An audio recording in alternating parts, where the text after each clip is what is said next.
All right, all right. How's everybody doing? Good to see everybody out there. Um, we are here with Lunas with Luke. It is Valentine's Day, so happy Valentine's Day to everyone. We are loving our enemies, not only loving our Valentines, but loving our enemies today. So let's jump right into the text. It is Luke 6:27 through 38 is the lectionary gospel reading for this week, and we will get right to it. Um, let's see here.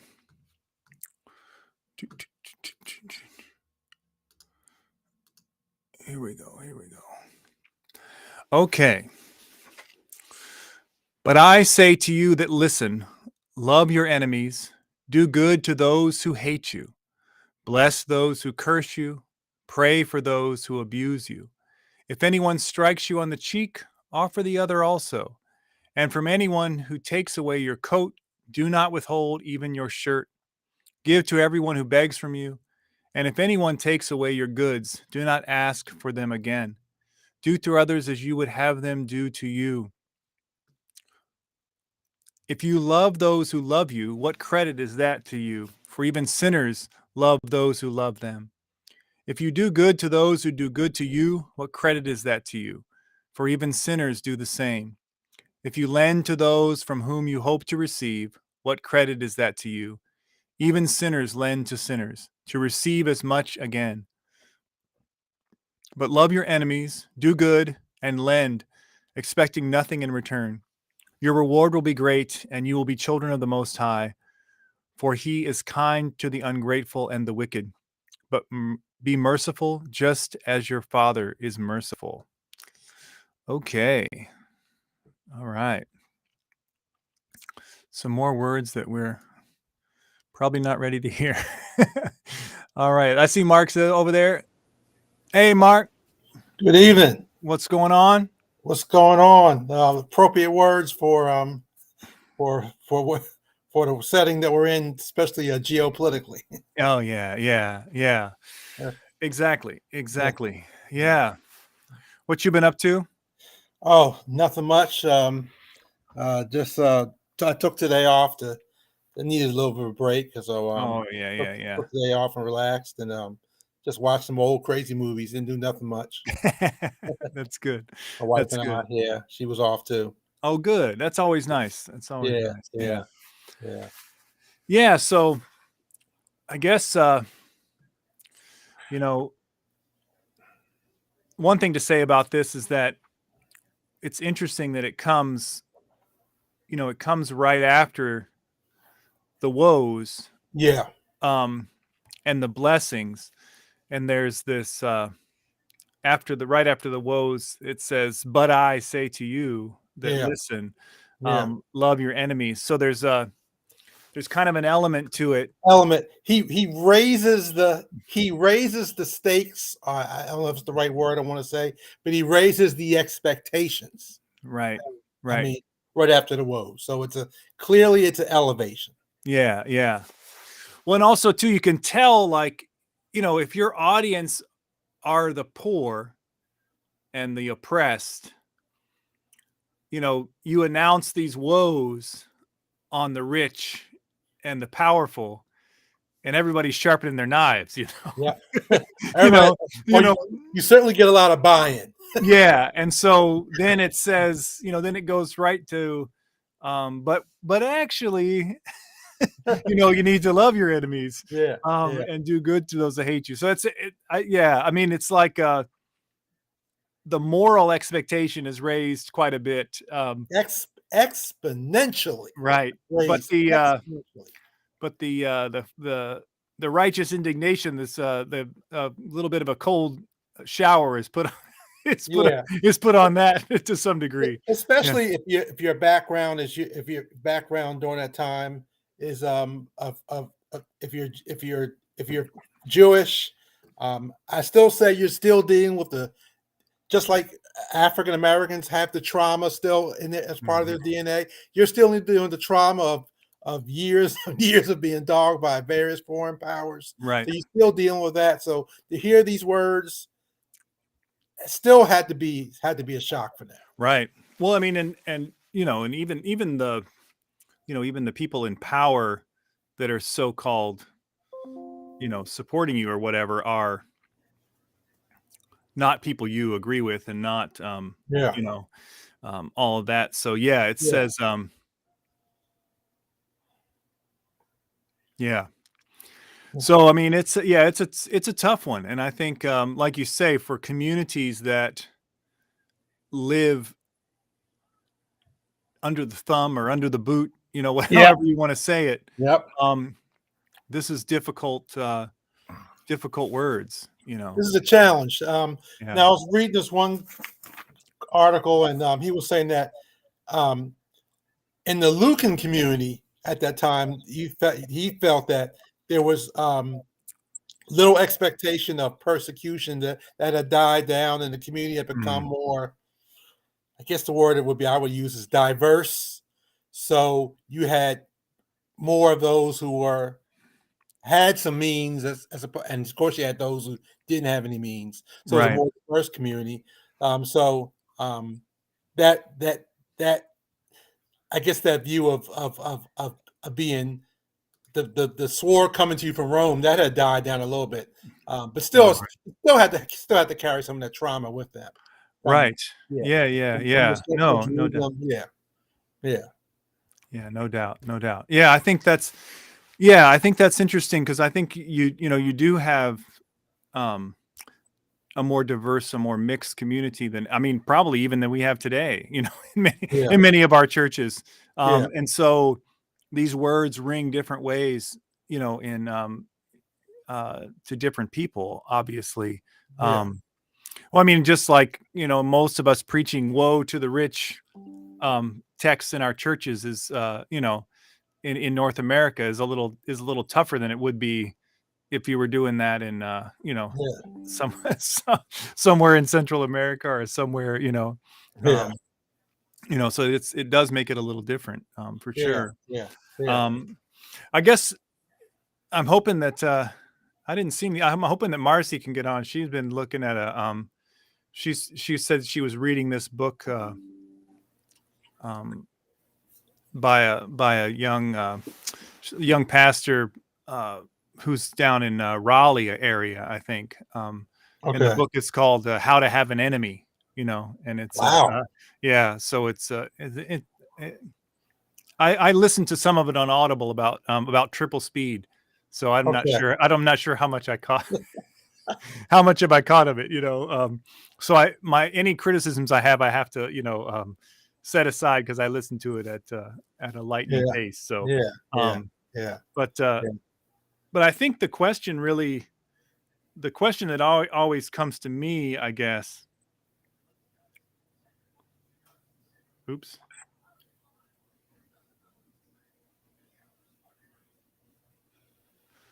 I just got a text from her. Okay. Yeah. Okay. Good thing I looked, because I was, you know, is, I guess, how do we discern? I mean, the one thing I do like about this text is that it does suggest that you're allowed to have enemies, Yeah. which, It doesn't you know, dismiss it doesn't dismiss the reality that there's going to be conflict. hmm The question is, how do you deal with conflict? right. And I think we romanticize this text a little bit too much. Yeah. Like you raised a good point. That in life you're going to have conflict. In life you're going to have disagreement, whether Mhm. it be political, economic. It's going to be there. Right. And I think when I hear this text preached a lot, people are romanticize that fact too much. Right. Yeah. Yeah. Well, yeah, and I don't. I think that the expectation that we would, the expectation that you would have enemies, um, to begin with, is Yeah. seen is really downplayed, quite a bit. Yeah. Yeah. I guess from an interpretive standpoint, I think when I think about this text, I think about the community in Charleston. Um, hmm and that whole situation, Right. and how the community reacted, Hmm. in spite of the tragedy that they went through. Right. Yeah, Yeah. Yeah. yeah, Yeah. And that's, yeah. Cause, and, you know, those instances are brought up, I think, quite a bit. yeah. You know, it's, and I just, you know, I think about, what's so interesting in America to some degree is the ways that we are so segregated that, you know, loving can be reduced to kind of a statement of forgiveness, but you might not ever see any, you know, like you don't have to really deal Yeah. with anybody anymore, you Or know? even just acceptable tolerance. But I think Right, this text, the word agape, Jesus is requiring engagement. right. Um, one of my favorite texts is Micah 6:8, and that second part, pursue justice. And I like the translation, love with intentionality or love with commitment. We're Mhm, required to engage. right, Um, and I think that folks romanticize that. What does it mean to engage those with whom we have significant difference with? right. No, exactly, exactly. Yeah. And I think for me, like the one thing I'll say about, you know, um, this last, this last summer, um, with all the, you know, uprisings and everything like that, Yeah. is that, you know, I think to me it really kind of clarified in a lot of ways. I mean, I guess really since kind of the rise, the more overt rise of, you know, Trump and that kind of like Oh God. mentality and well, to you know, for to borrow a Cornell West word, mendacity. You know, just that, you know, that Yeah. outright, you know, kind of, I mean, like Yeah. that in your face kind of thing. I mean, it's and I guess maybe just the polarizing nature in general of Of our our politics. politics Yeah. makes it clearer that, you know, there will be enemies, you know. I Yeah. mean, and to some degree, like you have to figure out what it means to have enemies, and then like how to love them is a whole nother. No, the story. Right. And even to the fact that we can disagree, on certain Right. policies or whatever, but that we can be civil in our disagreement. Yeah. I mean, I was I engaged in a little dialogue or debate on, this whole thing in Virginia. They're gonna repeal the mask mandate in schools. Looks like he's Right. going to make as an executive order. He's going to, so it becomes effective almost immediately. And I was engaging on debate, and I guess my issue is that you can disagree. We can disagree on that, but you don't have to be rude, or you don't have to attack me personally because I might disagree with you on a position. Right. We can't even be civil in disagreement Right. and disagreeing on certain on policies anymore. Yeah. Oh, here we go. Here we go. There she is. Hey, Marcy, sorry about, I just Hey, didn't get anything Marcy. out. Woo! I just didn't get anything out early. I just got it out late. No So worries, no worries. Well, yeah. I forgot to send the article too, so Oh it's yeah. been a Monday, so Yeah. Yeah. No, I mean, and then I think that was, you know, and I mean, I think to me, like I think that civility thing too falls into that category. I think of pretending like we don't have that we shouldn't have enemies, that we shouldn't have people that we like vehemently disagree with. Yeah. Like we don't think that, like somehow we think that I don't know. I mean, you know, like I think people go to that place of just, you know, angry reaction because they can't imagine that there will be people that you know, vehemently disagree with their side, and that's not, you know, in some ways I think we just have to recognize that is the case, and whenever we don't see it, it's just underneath the surface, and we're not, Yeah.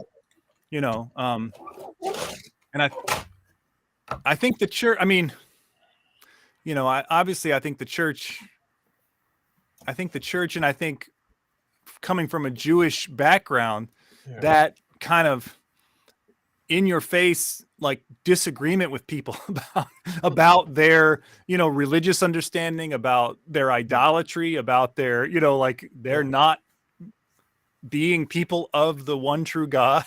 Like, you know, like there's like, you know, like there's something there to at least recognizing that there's going to be conflict with people. Yeah. Yeah. Whenever you are a monotheist, you know, in a world of non-monotheists, you know, there's gonna be conflict. Like, and so conflict. Yeah. Yeah. and I think now I think in America or North America or in us USAers, you know, pretend like our national identity should somehow make us only have just minor disagreements because we're already in the greatest nation in the world. Yeah. So why would you, you know, what can you really disagree about? Everything's so lovely here. Like, why, you know, everything's so perfect. What concerned me about the past 4 years with under Trump and we still see it today is this whole us versus them.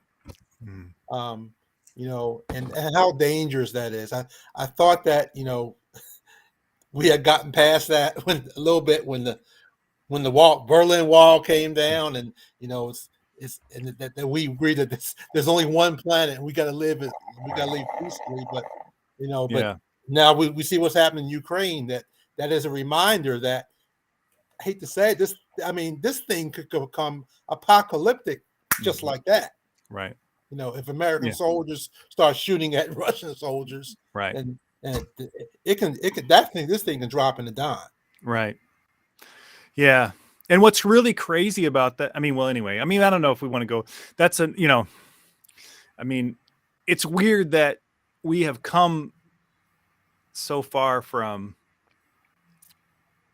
the Second World War, Berlin Wall, all these things, but like we put in place a neo-Nazi in Ukraine, you know, and the reason why the reason why that element has problems with Russians, because the Russians kicked the Germans. I mean, if it wasn't for the Russians, we would not have won the Second World War. Yeah. I mean, period. I mean, and so, I mean, I don't know. To me, it's just like, it's one of those situations where the United States, well, this is, I mean, here it is. It's interesting. Like, the United States needs to have some enemy. Like, they're creating enemies. We got to have the United States always has to have a boogeyman. They're trying to be like, look, you got to have this big bad guy, you know, whatever. And because the boogeyman justified what? Military budgets. Right. The boogeyman justified that we spend close to $800 billion, which I can't remember what percentage is of our national budget, but it justifies that budget. The boogeyman justifies that we take some of that money and we modernize, and part of that money be spent on modernizing our nuclear arsenal. Yeah. You know, the boogeyman says that we got to do that. We always have to have a boogeyman.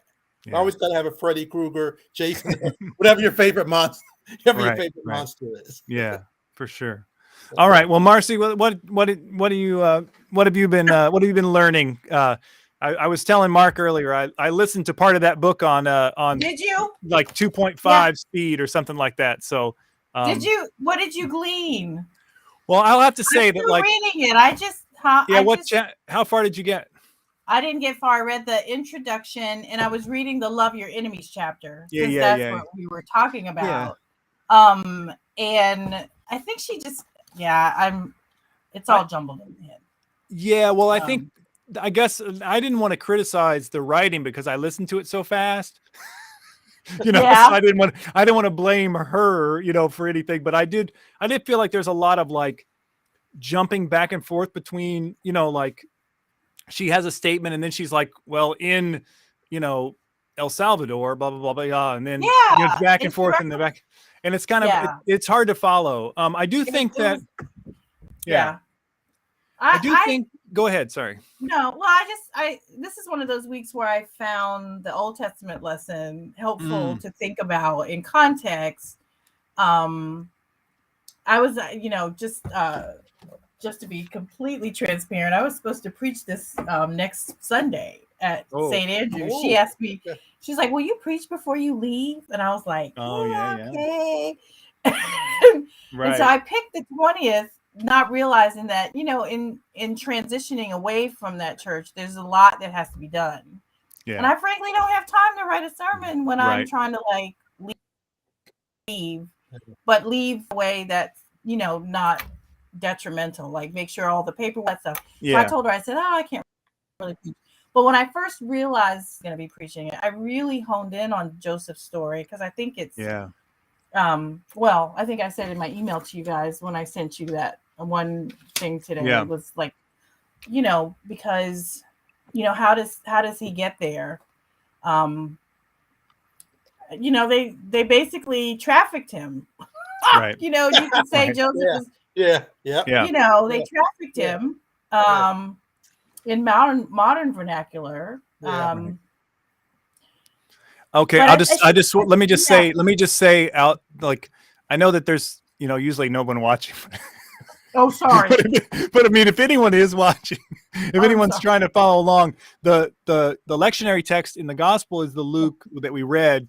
The Old Testament reading is Genesis 45, the story of Joseph when his brothers come to him after the famine, and when he says to them, "You meant it for ill, but God meant it for good." That section. So just letting the maybe one or two people, the one or two people out there who are, so that ending of Joseph's story and getting sold down into Egypt and stuff. So, go ahead. Yeah. Well, I mean, I just think, and so I think I said in my email to you guys that, loving my enemies is a real heavy lift for me. People who I know, are against me and mean me harm.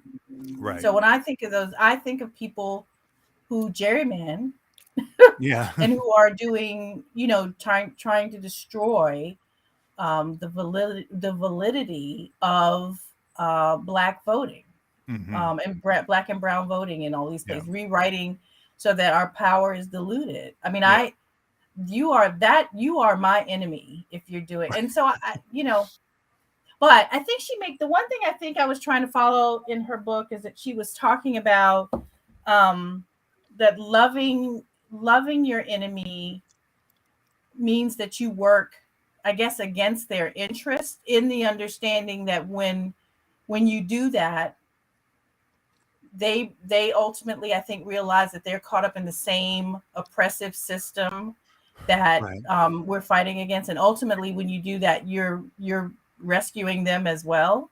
Right. Did that come through? Yeah. Yeah. I think that's right. Yeah. Yeah. And so, so I was trying to make that connection with Joseph. Yeah, and I think she got, I think if I remember right, I mean, she talks about MLK. Yeah. In the letter to the Birmingham jail, and so, and I think that, his understanding, I think, throughout, I mean, I think he maintained it throughout his life, the prejudice, the segregation and everything was harming the people segregating just as much as the segregated, that mentality, what it takes. When I think I don't remember who says it this, who talks about it this way, but like the work that it takes for white people, you know what I mean, to like maintain these, and like we're saying, like the money, the effort, the sheer just like energy and animus and animosity that it takes to maintain this system is harmful. It's harmful to you just as much, like that you just have to keep pretending all these things. Right. I mean, not saying that it's a harm that like in any way, should be balanced in the scales with the harm done by the oppressors. I'm just saying, but in the end, there's, I mean, and doesn't King say that he said that to the jailers? I think they talked to wasn't it in, like, but their thing is like, but we're still white. So, you're poor, you're having the same issues, but at least we're white. And it's like, so. Right. Yeah. Yeah, for sure. I mean, and then I think she also brings up Paulo Freire in the Pedagogy of the Oppressed, because that's what he talks about, is how, you know, the oppressed are the ones that have to liberate both people, because the oppressor can't get outside of their oppression in a way to really understand what they're doing. You know, like the oppressed have to kind of liberate both people. And that liberation then is the love that we're showing. Is that right? Yeah. Right. And I think in the chapter before, she talks about Mary's prayer. Right. And in that inversion of power, that reversal of power.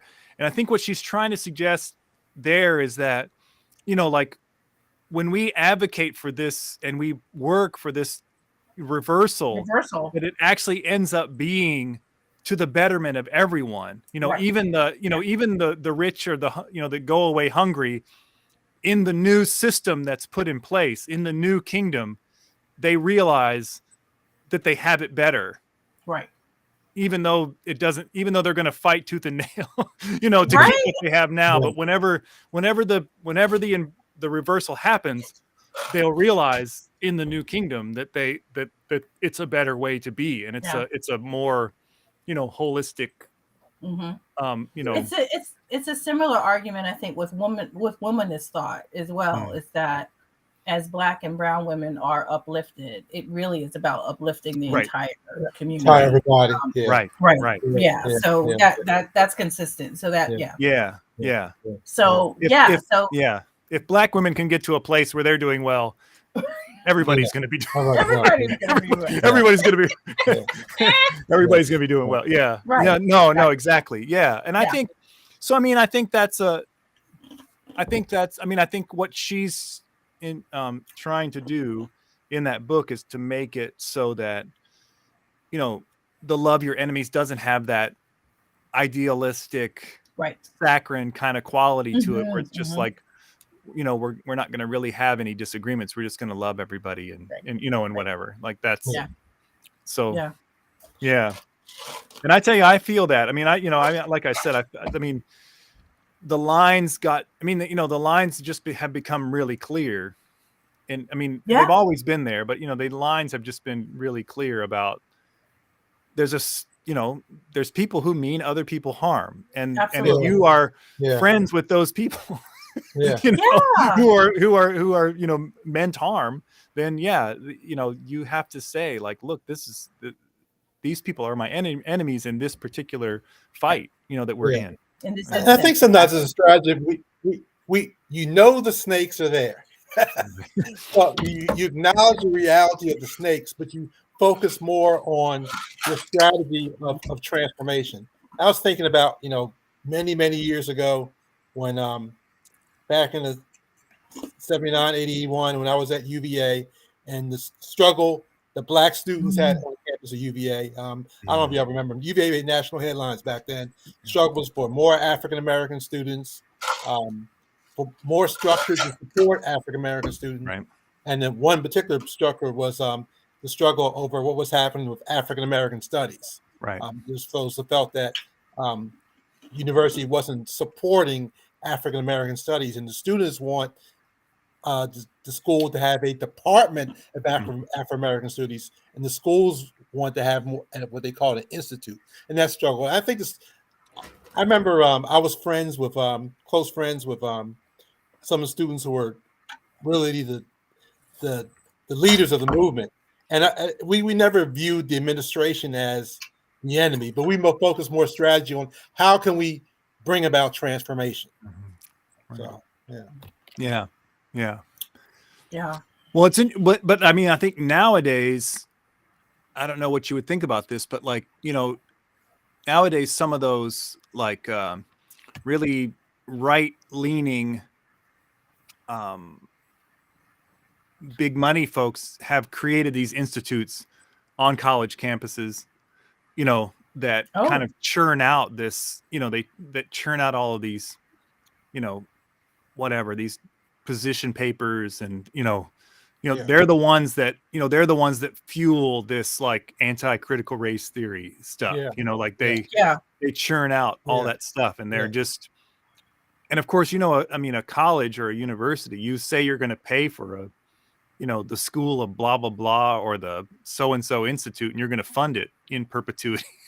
They're gonna find some property for you. They're gonna find some space for you. I think there are. That's an interesting point. Like, when are people just kind of like your opposition in a fight, but maybe not to the level of enemies? They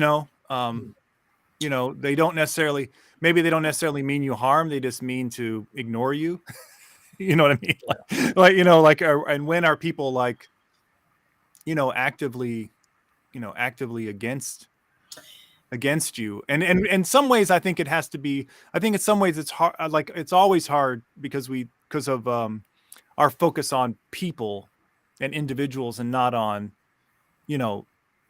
groups and institutions and broader categories. It's like, enemies is more, I think, for a body of people, and not just like that one person over there is my, is my enemy necessary? Like, there's a category of people who are your enemy.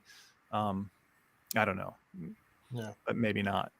There are some individuals who are enemies too. Well, I think when you talk to people, about the last election cycle and these people that are just kind of fervent about reliving that, apparently, in the next election cycle, they'll say, well, I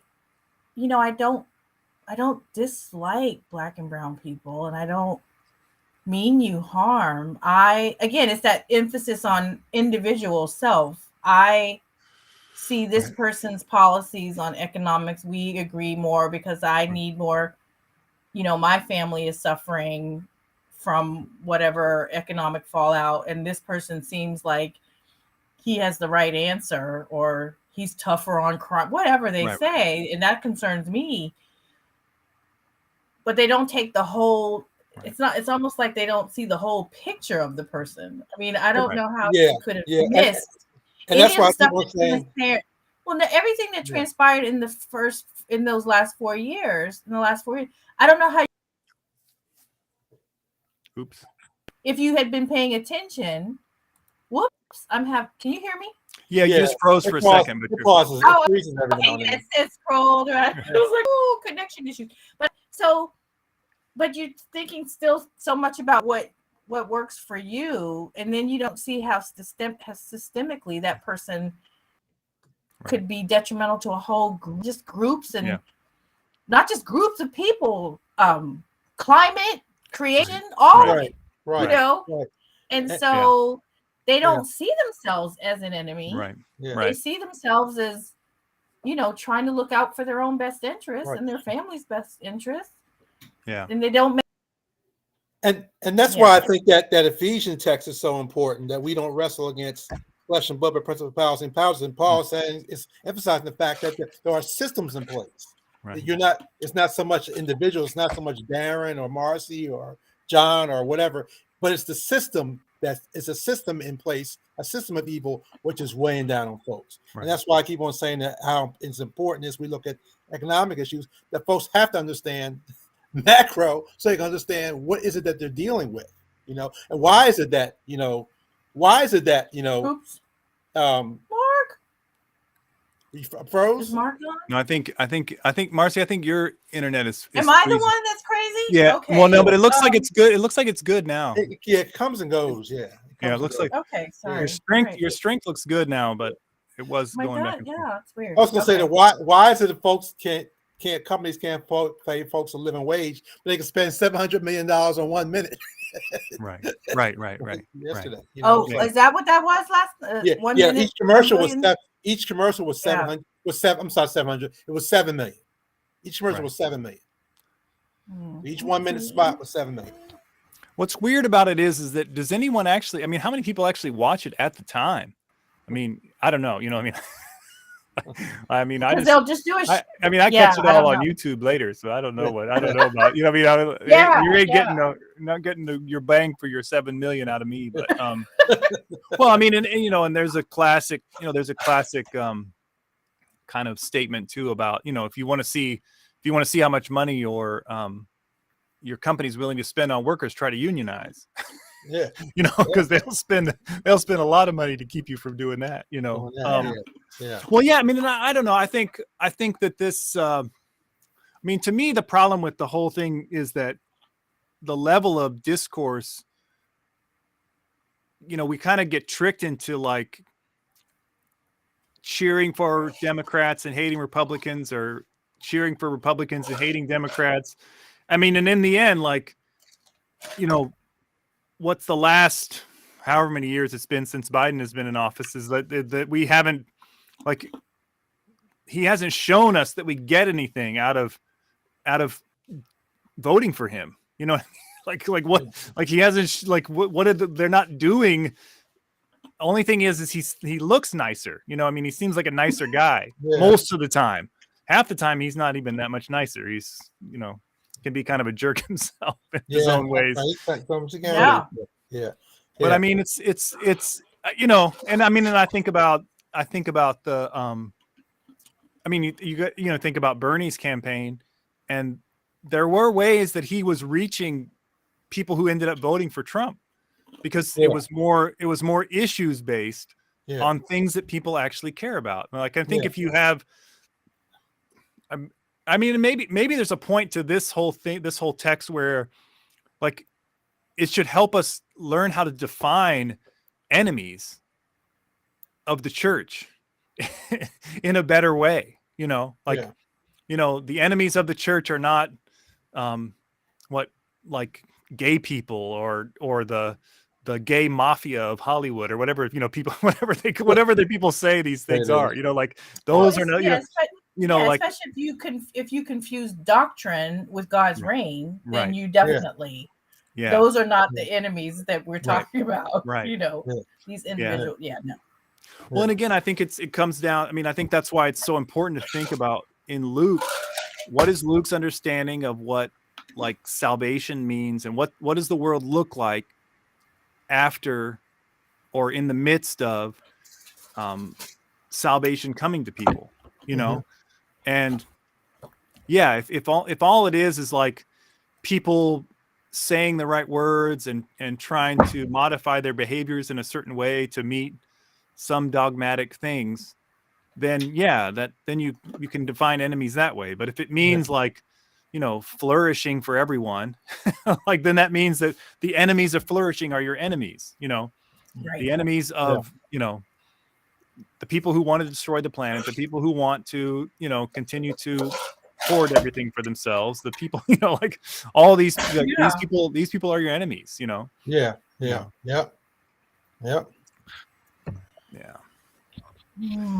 It's a tough one. Yeah. And I think, again, I mean, I think what I like about what you were saying, Marcy, about the book, you know, is that, and what we were kind of getting ready to touch on a little bit is we also have to figure out how we define love.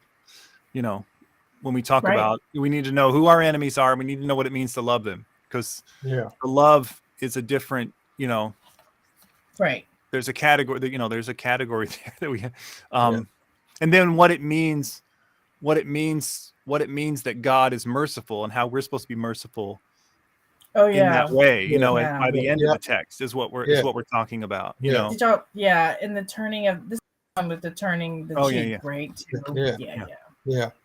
So does she talk about the turning of the cheek and stuff like that at the end of that Know Your Enemies chapter, or is that later on? It is, and I gotta I wasn't quite sure where she was. I wasn't. Let me. I wasn't. Who's the author? Well, she says, in the teaching to turn the other cheek, Jesus does not call us to passive reception of violence, but instead to dismantle the power of the old order in creative, life-giving ways. This will move us from enemy love as absorption of violence toward the form of love James Baldwin describes, not merely in the personal sense, but as a state of being or a state of grace. not the infantile American sense of being made happy, but in tough and universal sense of quest and daring and growth. So I didn't really even understand. I wasn't clear. Yeah, it's not. I think she's getting to what we said. Well, I was talking about earlier, Dan, about it's active engagement. You know, the love is active engagement and active commitment, and there's different ways that you do that. You have to find a way to do that, and it might vary upon circumstance, but it's active engagement. Yeah. Well, so then she references Rowan Williams, who used to be the Archbishop of Canterbury. I don't think he is anymore. The Archbishop of Canterbury, and she said Rowan Williams reminds us that as a member of the Roman garrison, slapping a Jewish peasant across the face is not meant to garner a response. The fact that he turned Jesus says to turn your cheek is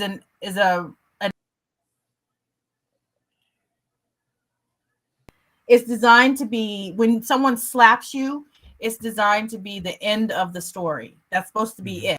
But the fact that you turn your cheek, she describes that as to refuse the destructive power that is also destroying one's enemy. To turn the other cheek, she describes it as an act of resistance. Right. Okay. Yep. And that's engagement. Yeah. No, I think so. That's what she's saying. Rather than it being the end of the story, someone slaps you. No, you turn and engage. That's exactly, I think, how she's characterizing the action. Yeah. Agape love is active engagement. Yeah. I think about, if you think about the uprisings and things like that happen. I mean, there's something in just showing up the day after you get tear gassed or the night after you get tear gassed, right? I mean, there's you're saying to the people that did that to you, that's supposed to tell you to go home and stay home, like, look, no, like that doesn't, you can do that. You can shoot the rubber bullets at us. You can do that, but like, we're still going to be here. Like, or I think about those folks who showed up at Dalen Roof's trial. Remember that church and the impact statements they gave. Right. Right. I mean, you talking about active engagement. Right. Wow. Yeah. Yeah. Oh, and then you remember you said Dylan Roof? Yeah. Dalen Roof. Yeah. So let's remember though the real uproar over the two families. Was it two or one of the families forgave him like the next day? Yeah. Right. Do you remember that? Yeah. And there was just this outrage. So that's a really good point. That's that was met with real scorn, particularly in the Black community, that you forgive so quickly. And clearly, if anybody's an enemy, he certainly was an enemy. Yeah. So the fact that the couple, I think maybe two of the families came out and said they forgive him before the trial even started. It was like the next day or something. Yeah. Yeah. And then there was a concern that what white people saw was that we are always like willing to, follow this scripture, right? And we're going to be the ones that always are going to say, yeah, we forgive you. And that when whites see that, it serves their purpose to think, oh, well, they're always going to forgive. They're always just not going to respond. And so, and they lifted that forgiveness up as a sense of, see, we can all get along. Right. And that's just like, I remember I was upset about that too. But I knew you're supposed to forgive you. And I was just like, but something's twisted in that where, I mean, if that's how they needed to heal, I'm not ever going to second guess their need to heal. Yeah, that's part. I mean, that was part of their healing. But it did. I remember thinking, really, he's never repented at all, as far as I know, to say, I did that. I would never. No, I think he's doubled down, if anything, in his statements afterwards. Yeah. So I was reading it. I mean, it's just like I was reading up on him, and I mean, not trying to make excuses for him, but he did have some serious mental health issues. You read his background; he had some serious mental health problems, and I can see how if you got mental health problems and you immerse yourself in all this dark literature, I mean, you're gone. So, No, but I like what you were saying, Mark, about, I mean, I think what you're saying about the people showing up. yeah.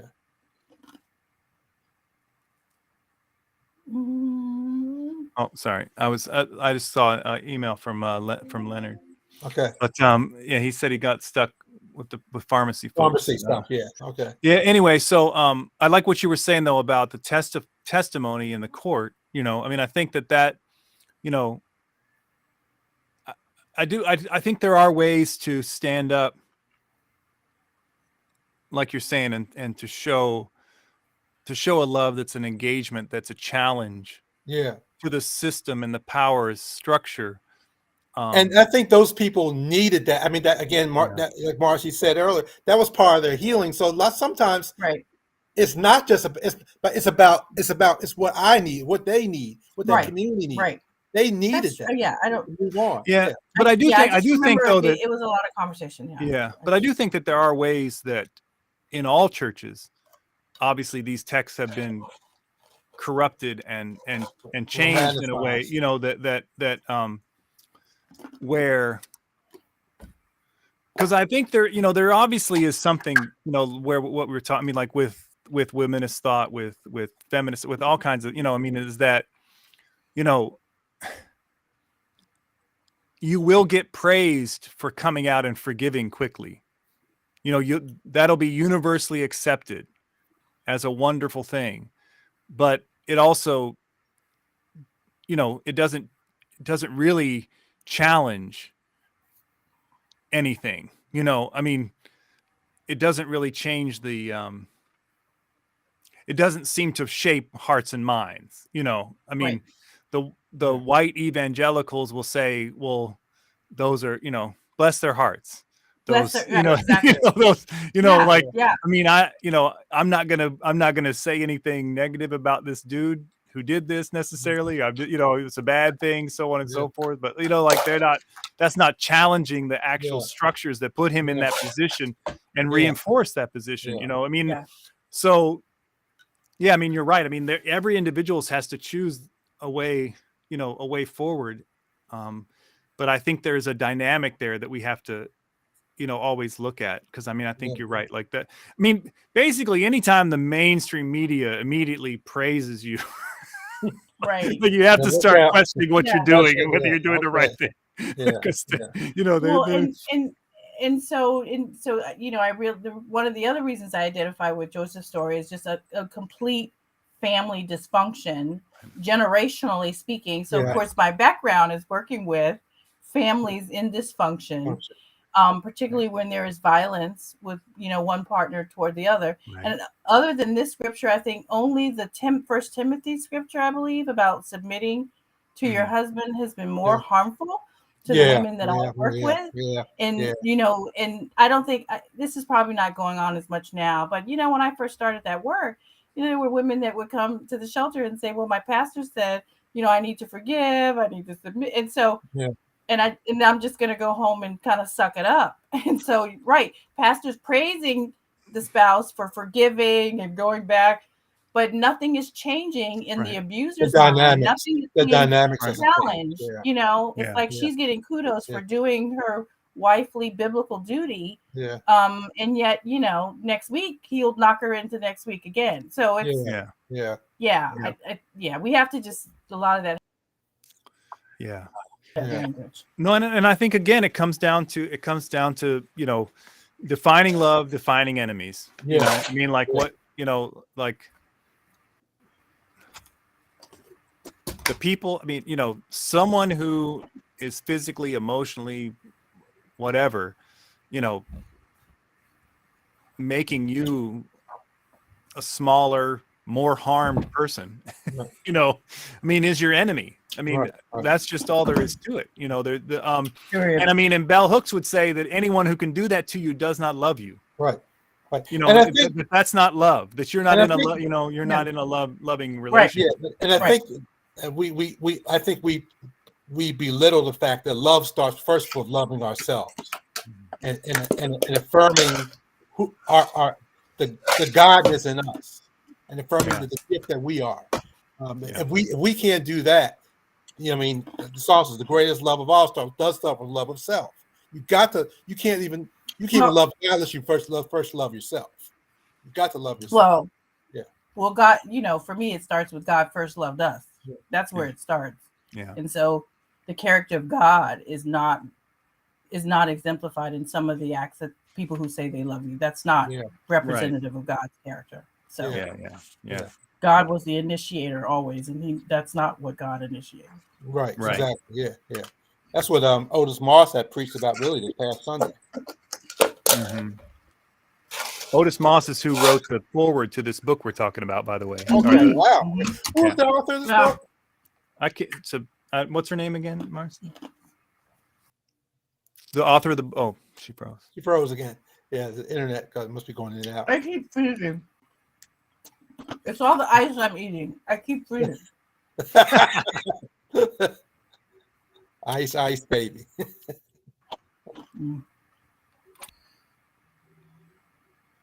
Wow.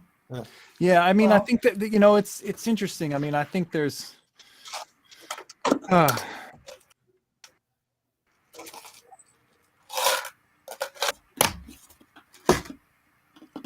Who did you say the author of the book was? I didn't get that. Who's the author of the book? Melissa Florer Bixler. Melissa Florer. Okay. Florer, Florer. We have to put that on a list. Bixler, Bixler. Text it to me. I have to add that to the list. I'm actually in 4 books now. Trying to get through four different books. I have to add that to the list. I mean, I don't. I think that I appreciated the chat. There's a chapter there on anger and prayer, or enemies and praying for enemies, or something like that. Praying for enemies. Yeah, I didn't read that one because that one looks at that's the lament psalms, and I think I felt like that chapter was pretty good. Okay. There was a decent, there was a part of that, the first part of that love your enemies thing where when you were talking about the power structures and that kind of way of loving, I think was good. The first couple chapters to me were like way all over the place. Like, it was like. Did you read that section? Can you hear me now? Yeah.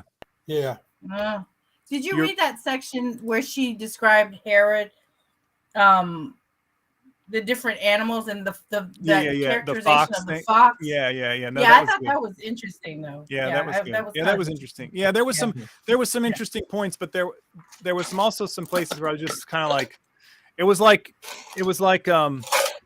where you sympathize with the people who get tired of the woke dialogue kind of way of talking, like where you have to kind of like make sure that everybody knows that you know all the different oppressions and you can speak to them, and you know how to be sensitive, and like, I mean, not that that's a bad thing. I'm just saying that like sometimes you're just like, okay, yeah, I get it. We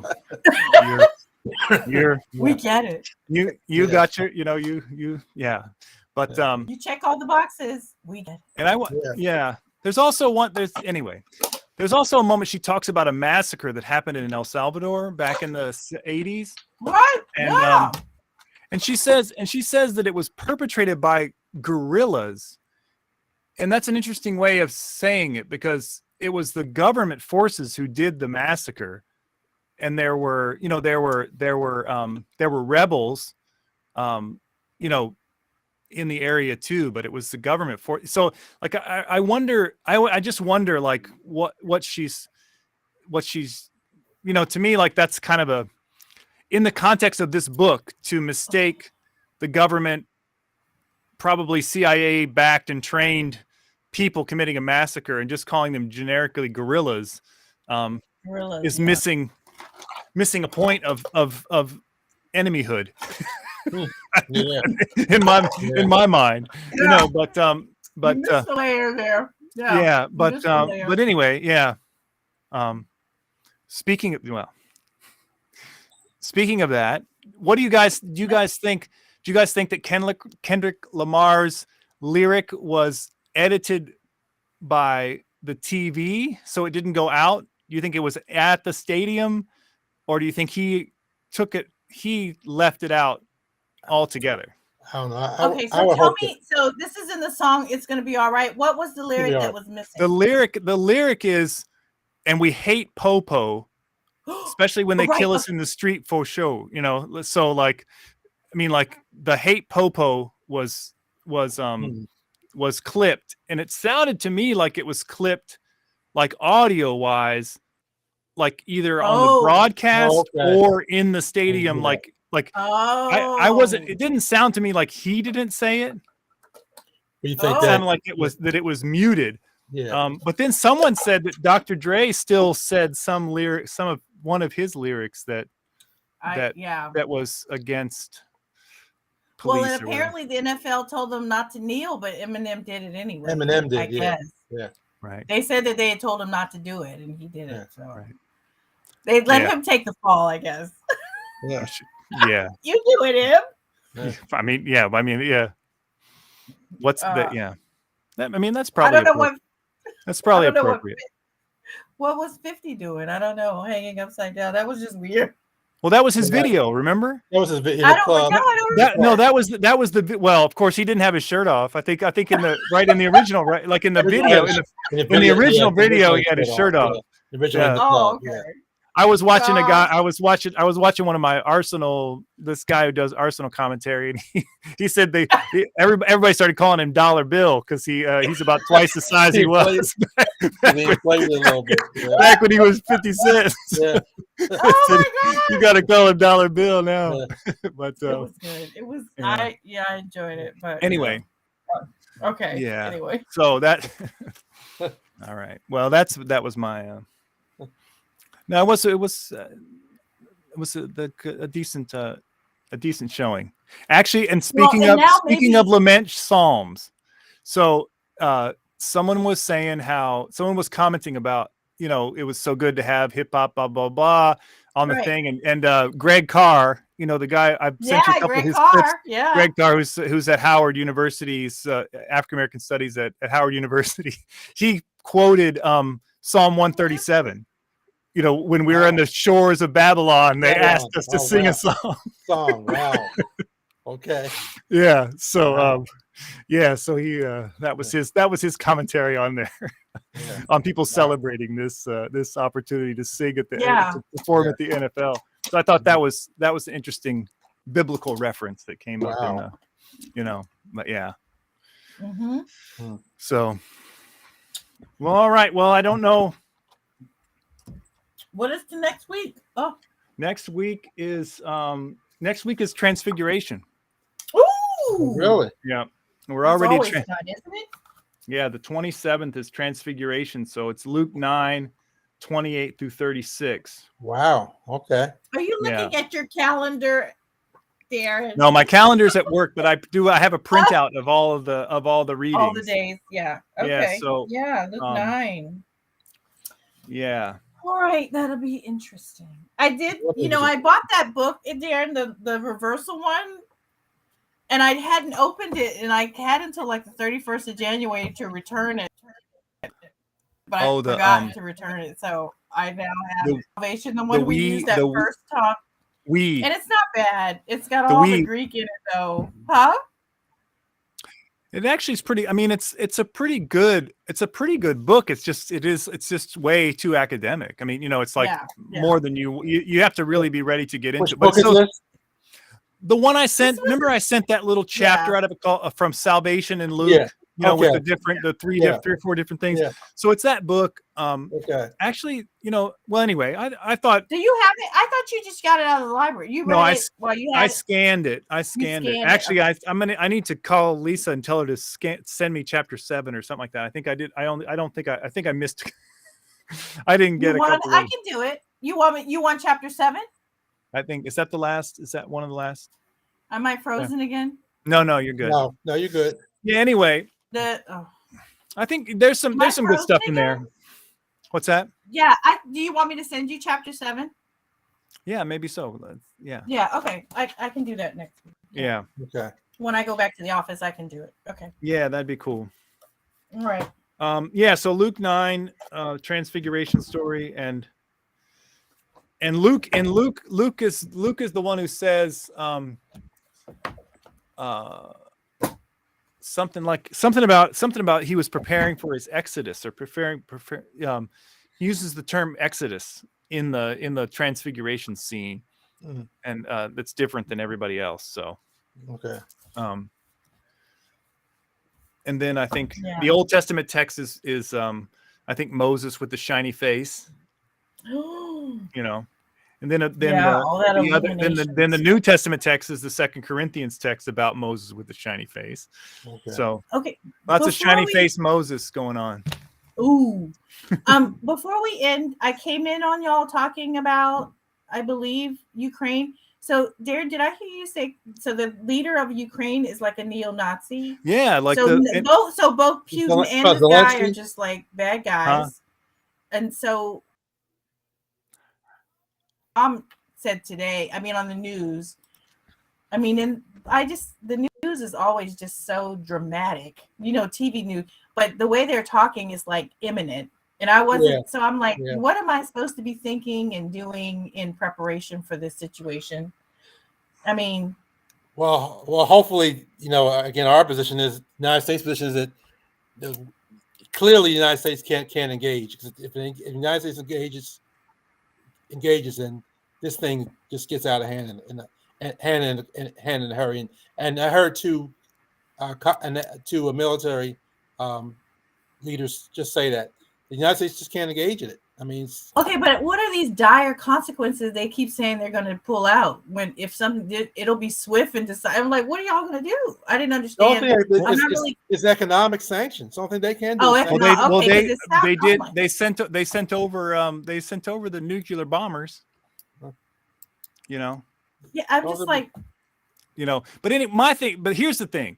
The reality is that we deposed. We did a regime change basically in Ukraine and put a neo-Nazi guy in power there, and they are anti-Russian. I mean, there's nuance, obviously, everywhere, but then the largest Russian section of Ukraine, which is Crimea, voted to go into Russia, to become part of Russia, because they were going. It would be like.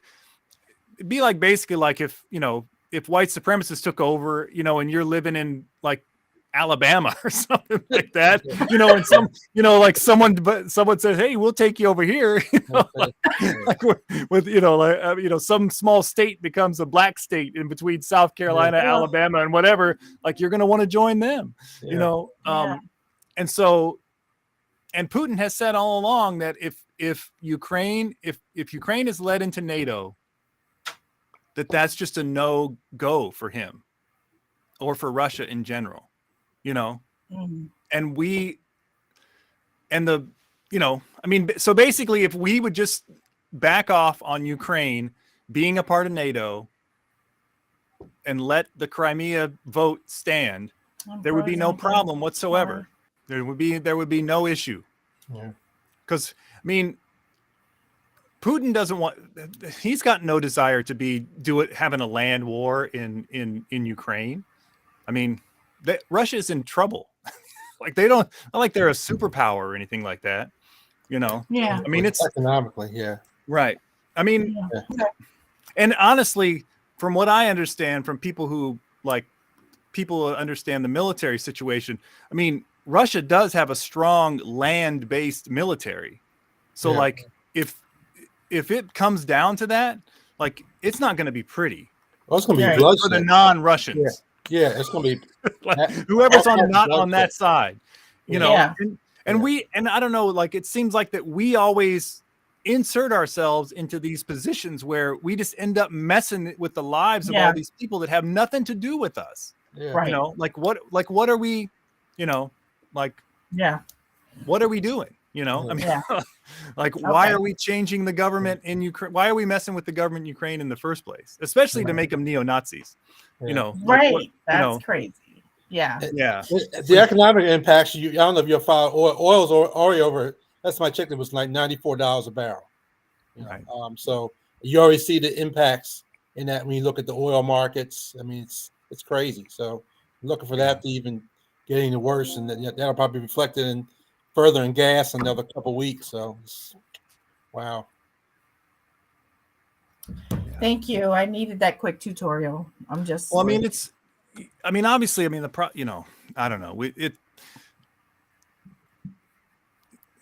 There's, for some reason, the very liberal media loves a good war. Yeah. I don't know what it is, but they like a good conflict. And of course, part of it is the mainstream media, like the MSNBCs, the CNNs, all those things. They have to play up this Russian thing. Yeah. Because they spent 4 years trying to tell us that it was Russia that beat Hillary Clinton. Right. And put Trump in office. And all this, they just went over and over. So any claim that Russia's an enemy of any validity, they have to just go all in, prove that they had some shred of evidence, or some shred of dignity in saying all that stuff they've been saying for 4 years. Making up excuses for an election that was basically their fault. Like they didn't do good enough. They did win. it to themselves. Right. Didn't do. She did not run That's right. That's what it was. Yeah. Yeah. Okay, guys. Thank you. All right. It was been fun times. We'll become we'll go up on a mountaintop and go from. So are you gonna preach this text this Sunday, Marcy? No, I'm not. She wants me. She said, "Oh, we'll pick one in March," and I'm like, "Oh, I think I looked at them and I'm You're done at the end of March, right?" I'm done. Yeah. So then I transition back to Hampton. I'm the clerk of session, and I mean, I think I said something about that just maybe being a mistake. I don't think it's really a mistake. I really need to, be more present in my presbytery. People don't, I'm a candidate, but most folks don't even know me. I've been in Richmond. So it's good to get home and get back into church work and presbytery stuff. And my 2 friends were ordained on Saturday at Grace Covenant. Nice. And so, it was it was a wonderful service. And that'll be interesting. So I got to get going. So it's going to be good to be home. It's going to be good to not have to, not being split in 2 places. Running up and down the road. So just, working back at transitions doing transitions work, doing grant work, doing community work there.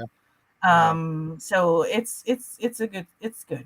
Good. Yeah. But I have some Esther books for sale. No, just kidding. That's why you still so I think I said to Darren, the only good thing about this is but they alternate. So the April cycle will probably be a New Testament text. And I feel like I'm better at that. So we'll see how it goes. We'll see how it goes. Well, you'll be ready to do, when you get into church, you'll be ready to do an Esther study or something. Hey, on a serious note, keep in prayer the William Fox community. I mean that school burnt to the ground. I mean the school burnt to the ground. It just shines a whole light on the fact that Richmond schools and their building situation. I think the head of the Richmond school said that the General Assembly gave Richmond actually less money this cycle. So what was it? What was it? It was something in the attic. Oh, okay. Yeah. And they actually have. I don't think they've ruled out foul play yet. No, I think so. That wasn't? That's where Deb taught for 14 years. That was her school. I wondered about when I heard that name. I said, I don't know that. Yeah, Mark, that's where my wife taught. Your wife used to teach that school? Yeah, she taught there for 13 years or something like that. And did someone call her? Did somebody call her? Yeah, well, we had a text message at 5:00 in the morning. Wow. One of her teacher friends was they always forget the hour difference, Yeah. But no, but it's pretty crazy. I think, and for Deb, I think it's just still sinking in, because she's not there, and it only took out really the top level, but all the water that they spray on the, that they use to fight the It fire. looks like the building like looks like a shell of itself. It's just a Yeah. shell. Yeah. So Yeah. I know the plan. I didn't see the whole plan. I know they're going to transition the students somewhere else, but I figure those buildings are already overcrowded themselves. So I mean, it's just it's trauma on top of trauma for those teachers and those parents and those students. Yeah. My God. Well, and it's interesting because that's that school. It'll be interesting to see what happens to some of those students, because that school some of the people that feed into there are people who live on Monument Avenue, and so there's across, whether everybody sticks around in the public system afterwards is going to be interesting too, because wow, there's a lot of choice that they could, they could go, it's a very, so anyway, it'll be interesting to see what happens. Wow. But that's a good point. That's a good thing to raise, Mark. Absolutely. That's All right, gentlemen. All right, y'all. All right. Yeah. All right. Bye. Bye. Oh, what's up here? I'll try not to freeze next week. Okay.